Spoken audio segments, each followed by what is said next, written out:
Great evening. I can't hear anything though. Uh-oh. Oh, there it is. Kind of, sort of. Okay. Put it a little louder. There. All right. Good deal. Good deal. How's everybody doing? I'm doing great. Awesome. Awesome. Awesome. Awesome. Yeah. It's a great time of the week because it's kind of like midweek. So you kind of get a chance to kind of go, what's going right? What needs to have some help? And how are things going? So yeah, it's a great time of the week. Just trying to get through Wednesday. Great. Yeah. Okay. I mean, I'm good, but I know there's a lot of people out there that are just like, it's the middle of the week. So they're just trying to get through to the weekend. Yeah. Yeah. And that's why I chose this really. So I think it's important that we come back to this idea that my peace is from this idea of perfect love. And I think that the reason before Christ ascended, the reason why he was able to say, peace I leave you, peace that passes all understanding, is because what he left us with, how he set the captive free, how he healed the sick, how he solved all of our problems, was giving us this great belief that there is this divine being who's perfect love. It's not in knowing, like we said on Sunday, it's not in knowing, it's in believing, because it's only in believing that builds faith. And faith is the one thing that he said across the board. This is what heals. This is what makes you whole. So I think that, it's in that believing. It really, really is. And so, I wanted to kind of give everybody a reminder, because this is a reminder that I've carried into war zones. And I've actually had to say on nights when I felt like I was probably going to get killed, I just kept breathing in and saying, my peace is from perfect love. My peace is from perfect love. And I just counseled somebody today, and I just said, this is so important to grasp this one single concept, is where your peace is from. You see people on a daily basis, their peace is from money, their peace is from power, their peace is from whatever. And that always flushes away. So I just want to encourage people to find that peace. To find that peace. So what do you got? You had announcements or anything? Yeah. Before I go on to that, I was just going to say seems like a really important pillar almost, that you have to believe just that before you go any further into the abyss, I guess, of this understanding of our universe and of what Jesus was trying to say. So yeah. I think so, because I think that to ascend, you have to believe that. I mean, I think that to get to a point where you're at an ascended state, that's the key. That's the main factor. So right. Yeah, absolutely. Okay. Announcements. I just wanted to give everybody an idea of what we're doing here. So on Sunday, we had our Sunday service. On Wednesday at 5 p.m. PST and 8 p.m. Eastern Standard Time, we have this Wednesday prayer meeting. And so we're going to go over some of the concepts that Pastor Bob was talking about at this last Sunday service. And then we'll go over anything relevant for the weekend, upcoming weekend. But this time is really for us to have a discussion and explore. And please feel free to, after you hit the subscribe button on YouTube and you follow us on Facebook, you can ask us any questions that you want in there, and we can answer them in the next Wednesday prayer meeting. And over time, we hope to get a platform that has us be much more involved, where you can ask questions live, and we may be able to get to that shorter rather than later, but that's the goal. And today we're going to have a 30-minute meeting for our first meeting, but after this, they should be around 45 minutes to an hour, just like the service. So there's the announcements. Yeah. Awesome. I love the direction that we're headed, and I love kind of what's going on. So I kind of wanted to clarify some like basic principles of meditation, because meditation was not something that was like readily available in the Western culture when I was growing up. It's not something that kids grow up doing. as opposed to like in Asia where I spent a lot of years. And so this is some of the first instructions that I was given about meditation. Number one, it's best either in the early morning or late at night when things are more still and more quiet. Number two, if you have a chair and you can move it against an inside wall, then it's better. And I find that a lot of people, especially people who've experienced some sort of trauma or some sort of like jolt to their nervous system, this works out really great because an inner wall gives you a greater sense that there's security. Does that make Yes. sense? That there's a greater sense of like something's behind you, something has your back. And so just a couple of points on meditation that I wanted to kind of bring up. It's also really important for me, really vital that we close our eyes. Um, I've talked a little bit about this, but I kind of want to dive into this.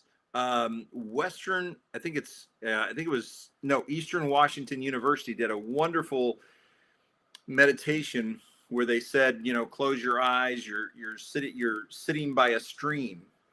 And as you have a thought, you see a leaf come down the stream. You put that thought on the leaf and you just watch it float away. You just keep watching it float away.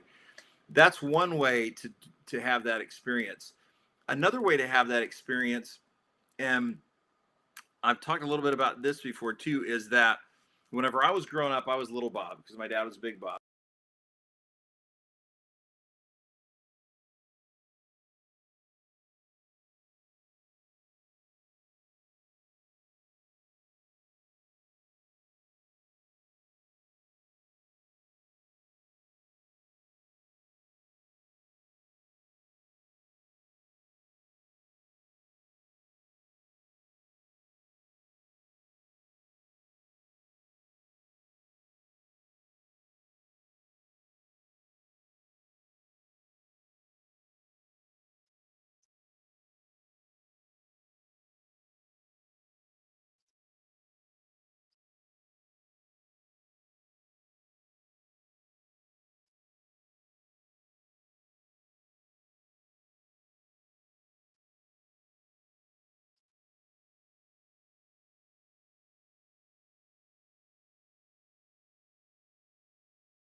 Can you hear me?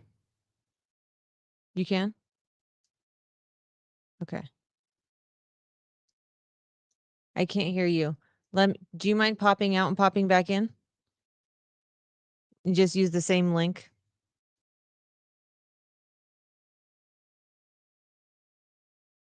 Okay, I was getting a little, I thought you couldn't hear either. There we go. Okay, let's see. Can you hear me now? Yes, all good. Okay, good. I kind of felt like I was in a Verizon commercial. Okay, that's cool. All right, awesome. So what did I say to God in my prayers? What did I say? And what was I talking about? Keep in mind that I don't like the concept of God as an ATM. I don't think that material things are, don't get me wrong, I think that he does provide material things, but I don't think that that's like really high up there on the agenda. I think that the main reason that we have the concept of prayer is for us to give our troubles away, for us to just say, okay, I'm just going to give this away, and I'm going to believe that there's this divine power that's perfect love, and I'm going to let that just sit there, and I'm going to be okay with that, whatever the outcome is. And that's where the faith grows. The outcome may not be what I want it to be, but it is as the divine wants it. And then the second thing is, what doubts come up? What doubts come up, and what does that say about us? Now, let me give you a classic example. My dad died when I was young, and I can still sometimes catch myself doubting whether someone who loves me is going to be around. I can still, at my age, catch myself doubting when somebody drives off or when somebody goes away if they're going to come back. I still catch myself doubting that. I still sometimes catch myself. This is little Bob that's having this experience. I still sometimes catch little Bob going, hey, wait a minute. That person's not going to, you don't want to get close to that person because they're going to die sooner or later. And that it's going to hurt you a lot. Our past makes up who we are and makes up our doubts, our frustrations, and our challenges. And that's where the healing goes. So what doubts came up, and what does that tell you about the embrace that you need to give on little Bob or the little one inside of you? What needs that shows me I have? What kind of needs inside of me does that show me that I have?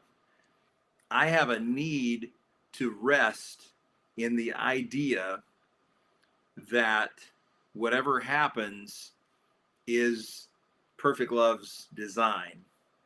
That's not an easy place to be. Does that mean that you stay someplace where you're abused? No, certainly not. You walk out the door. I tell people this all the time. If you're in an abusive relationship, walk out the door. Just believe that wherever you're going, it's going to be better, because as a general rule, it is. But I'm simply saying that, what does that show me about the needs that I have? I have a need to grow in faith that someone is going to be in my life until they're not supposed to be, and to believe that that's the will of the divine. Just saying. And then how do I move forward? I move forward by going back to resting in perfect love. I move forward by learning that perfect love has my loved one in that same embrace always. And I'm going to be okay. So that's been my experience. So I would ask anyone who is watching to share their experience as soon as we can share experiences live. How's that? That And sounds we like a will. good plan. And we will soon. So that'll be good. Because I think on Wednesday evenings, we need to be able to take live prayer requests. There's going to be people who need some prayer, you know? Yeah, definitely. And there's a power behind praying at the same time Oh, yeah. Yeah. and together, and where there are two gathered in my name, Yeah. So there's definitely power to all this that we're doing, and eventually I'd like to play some like clips, for example, that back up what we're talking about. Oh, yeah. Absolutely. I think that we were designed for fellowship and we were designed for community. And if we didn't learn anything else from COVID, that's what we should have learned, you know? I mean, Yeah. people were literally going nuts. I mean, I had friends who were still back in China who literally got welded into their apartment. And it was not an easy time, you know? I mean, even now I'm seeing people wearing masks still to this Yeah. day. It has its effects for sure. Yeah. Yeah. It has it. Yeah, it does. And it brings a fear back. Yes. And, I think that that's where we get back into that perfect love drives out all fear, but we have to be aware that whatever happens is perfect love's design. That's the plan. And that's not an easy place to be. It's not at Yeah. all an easy place to be. So, yeah. I think that's one of the hardest things to do, obviously, because we start going introspective and thinking that we should have done something differently, or it's somebody else's fault, or we can definitely spiral down some steps with our negative thinking. And then it becomes so ingrained in our brains that it's really hard to find a new neural pathway, if you will, a new way of thinking, Yeah. and how to think of things differently. You have to retrain your brain to do these things, like what you're saying, to rest and to have faith in something and belief in something when you haven't previously had that. Yeah. What do you how do you latch on to this so that you can really rest? Yeah. And I think that it's really interesting. There were some basic concepts that the disciples learned along the road. So did Buddha's disciples, and so did Kung Fu Panda Turtle. When he said, yesterday's history, tomorrow's a mystery. It's all right here. It's all right now. And every so once in a while, we'll get somebody who totally gets this, like Eckhart Tolle, and they'll write a book, about now, and people will go, "Wow, that's so amazing." And yet, this is a spiritual principle that's been taught by all the masters, like for literally thousands of years. And it's really interesting because it's a spiritual principle. It's right there, and I think that this is one of the biggest training grounds that we need to have focus on is to be able to get back to the now, to get back to the now, to keep coming back to the now, and when these things come up in our mind, like, oh, I shoulda, well, shoulda implies past tense, Right. oh, if only, well, that implies future, but you got to keep coming back to the now. And I think certain people got this, but it took them a long time to get there. You've got people like Thich Nhat Hanh got this. Certainly Thomas Merton did in the contemplative Christian vein, who he kind of started the whole contemplative Christian push again. I think certain people got this, but I think it was only those people that really got in tune with the spirit side. Yeah. Yeah. But a really good foundation for where we're going. So those questions that you asked during the prayer service on Sunday, were those the same that you're asking today? Yeah. Yep. And I was going to do a slide on that, and I did not get to that today because I was waiting on some stuff for work and trying to get some other stuff done. But I will get those up on a slide and then get those posted.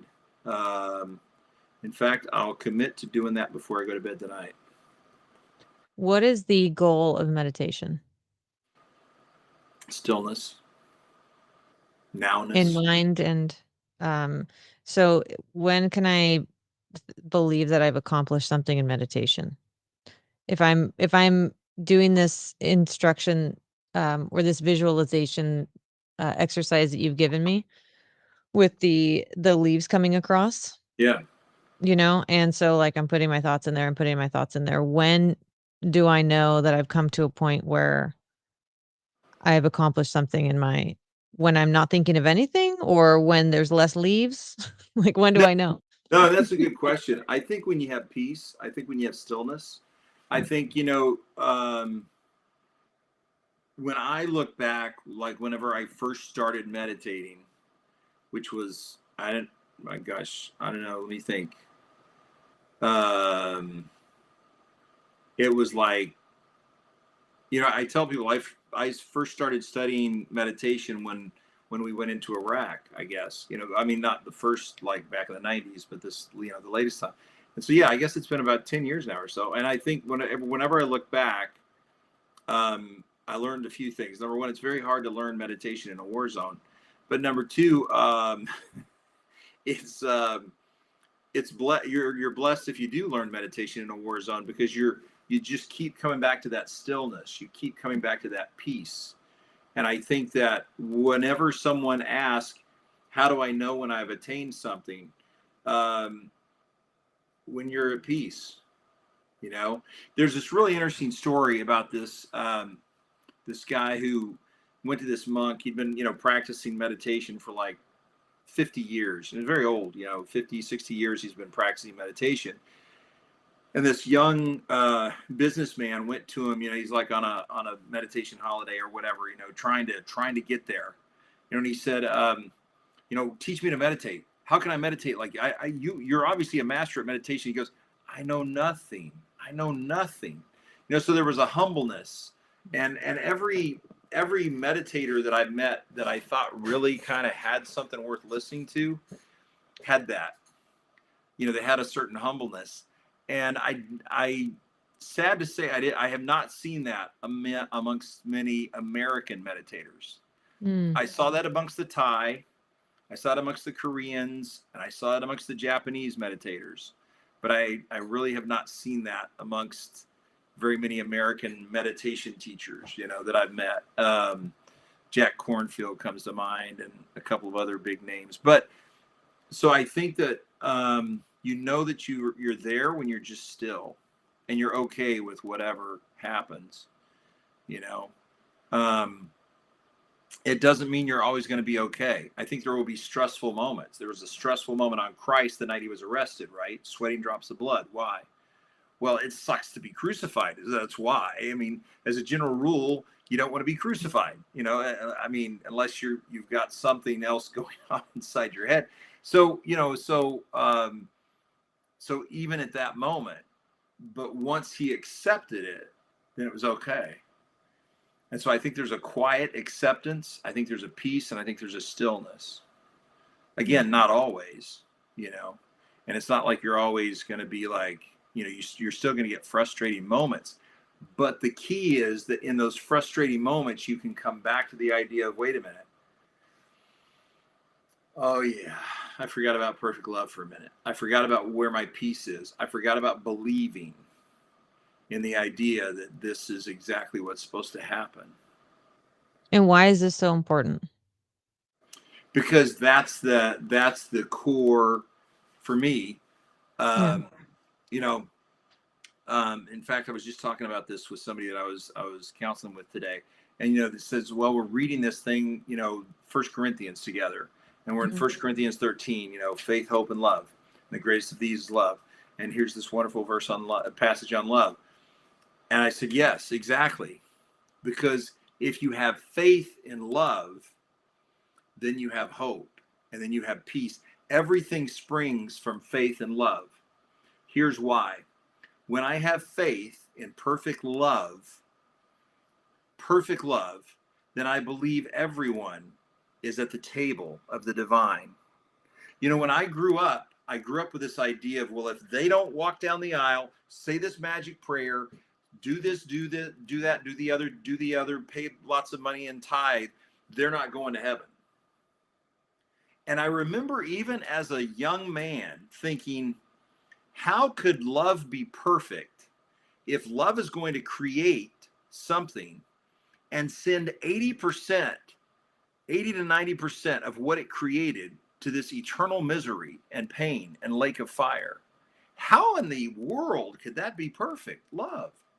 That doesn't even make human sense, let alone divine sense. And so there's this moment where I go, wait, I'm waving the bullshit flag on this. But when I think of faith in love, faith in perfect love, I believe all are one, and all are moving toward the light, and all are sooner or later going to be united with the light. Richard Rohr has this great quote that I love. He said it's heaven all the way to heaven or hell all the way to hell. And it really is.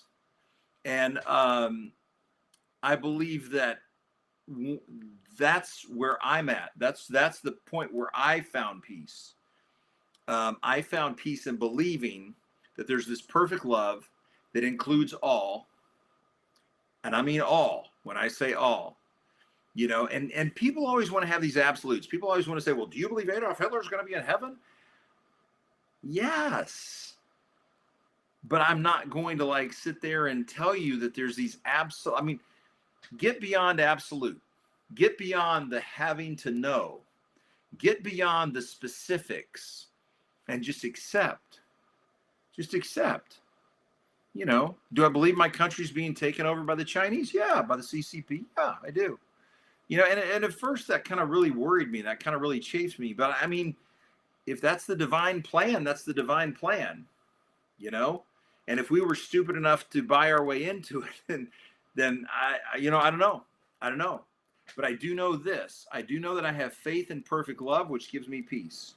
I do know I have faith in perfect love, which gives me hope. I do know I have faith in perfect love, which means I don't have to convert you. I don't have to change you. But that means I can love you. Because if I have to convert you, if I have to change you, that's not love. We've been trying to do that since the Great Crusades. Look how well that worked. And so yeah. To me, it's this idea of Jesus didn't say go convert anybody. He said go and preach the gospel. The good news is that everybody's accepted. The good news, as the angels first said, is don't be afraid. For I bring you great tidings. What were the tidings? Watch out, because God's an asshole and he's going to punish you if you don't follow these rules. Was that the good news? Well, they already had that news. They already had the Torah. They already had all the laws. They already had the teachers of the law and the Pharisees and the Sadducees and all of this hierarchical stuff that meant they could never get into the Holy of Holies. So what was the good news? What made it so good? And I think that's the reason why Jesus died on the cross. Jesus didn't die on the cross so God would love me. Jesus died on the cross to say you can be absolutely stripped of all human dignity and absolutely ridiculed and in an absolutely despised state. And still, there is perfect love embracing your soul, and that will never change. And if we catch that, we've got peace that passes all understanding. And until we catch that, we're going to be learning, what do I need to let go of? I need to let go of my fear that somebody's not going to pull back in that driveway. I need to let go of my fear that I'm going to knock on the door from the sheriff's deputies telling me that I need to come because my wife's been in a car accident. I need to let go of the fear that says, I've got this mountain of debt and I'm never going to get out of this, and I need to let go of this fear and I need to let go of, and I need to let go of it. Yeah. It's the only way that we can have inner peace. That's been my experience. Yeah. That's been my experience. I don't know. I'm on board, and I think that was a perfect note to end on, actually. That was a really good thought. I hope so. Hey, I love you, sister. You as well. And thank you to everybody for watching. Yes. We're going to close this up, wrap this up, but this was our first Wednesday prayer meeting, so we got all the, what do you call it, the jitters out for the first time. There we go. Yeah, first Wednesday meeting. We're ironing it out. Ironing it out. Ironing it. Something like that. Yeah. We'll get more fancy with slides and stuff. Absolutely.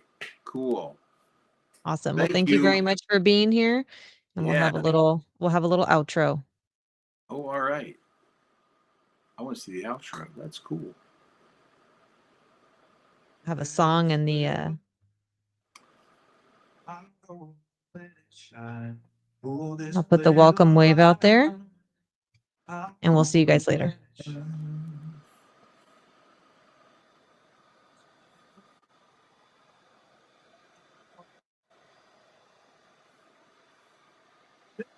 shine. All the time, let it shine.